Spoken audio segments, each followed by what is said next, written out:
हाय, कशा आहात सर्वजणी? आपण आयुष्यात खूप गोष्टी मनाला लावून घेतो आणि दुःखी होतो, उदास होतो आणि या सुखदुःखाच्या चक्रात स्वतःलाच खुश ठेवणं विसरून जातो.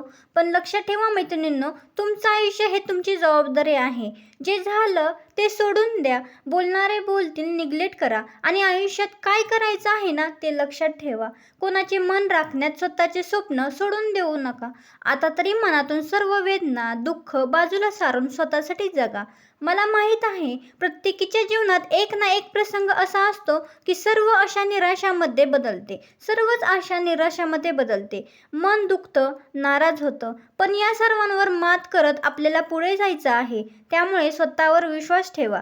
जी व्यक्ती तुमच्याशी प्रामाणिक आहे, तुमच्याशी नातं जोडून ठेवते, त्यांना जपा आणि आयुष्यात पुढे जा. खरं सुख हे स्वतःला वेळ देण्यात आणि स्वतःच्या आवडीनिवडी जपण्यात आहे. अजून एक सांगायचं झालं तर जो तुमच्याबरोबर कायम दुःखात साथ देईन ना, त्यांना कधीही लांब करू नका. कारण असेच लोक तुम्हाला प्रेरणा देत राहतात. आयुष्य हे एकदाच मिळत असतं. ते आनंदाने जगण्याचा प्रयत्न करा आणि त्याचबरोबर स्वतःच्या काही अटी ठरवा आणि त्या अटींवर जगा. जो प्रेम देईल त्याला प्रेम द्या. जो आदर करेल त्याला आदर द्या. जो सन्मान करेल त्याला सन्मान नक्की द्या आणि जो आपलं मानेल त्याला आपलेपणा सुद्धा द्यायला विसरू नका. आणि हां, अजून एक लक्षात ठेवा, ना कोणाच्या आद्यात ना कोणाच्या मध्यात.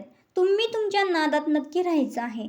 खरं सुख तेव्हाच मिळते जेव्हा तुम्ही मनावरील ओझं कमी करता, दुःख विसरता, स्वतःची स्वप्न पूर्ण करण्याचा प्रयत्न करता. तर मैत्रिणींनो, आजचा छोटासा व्हिडिओ कसा वाटला मला कमेंट बॉक्समध्ये नक्की सांगा. आणि आजचा व्हिडिओ जरा जरी आवडला असेल तर एक लाईक नक्की करा आणि आपल्या गृहिणी फॅशन लाईफ चॅनलला सबस्क्राईब केले नसेल तर नक्की सबस्क्राईब करा. कारण आपण गृहिणींसाठी मोटिवेशनल व्हिडिओ आणि टिप्स घेऊन येत असतो. चला तर मग आजचा व्हिडिओ पाहिल्याबद्दल सर्वांचे धन्यवाद. भेटूया पुढच्या व्हिडिओमध्ये नेक्स्ट विषयासोबत, नेक्स्ट टॉपिकसोबत. तोपर्यंत स्वस्त राहा, मस्त राहा, खुश राहा, आनंदी राहा आणि मनावरील ओझं आणि दुःख पूर्ण बाजूला करा.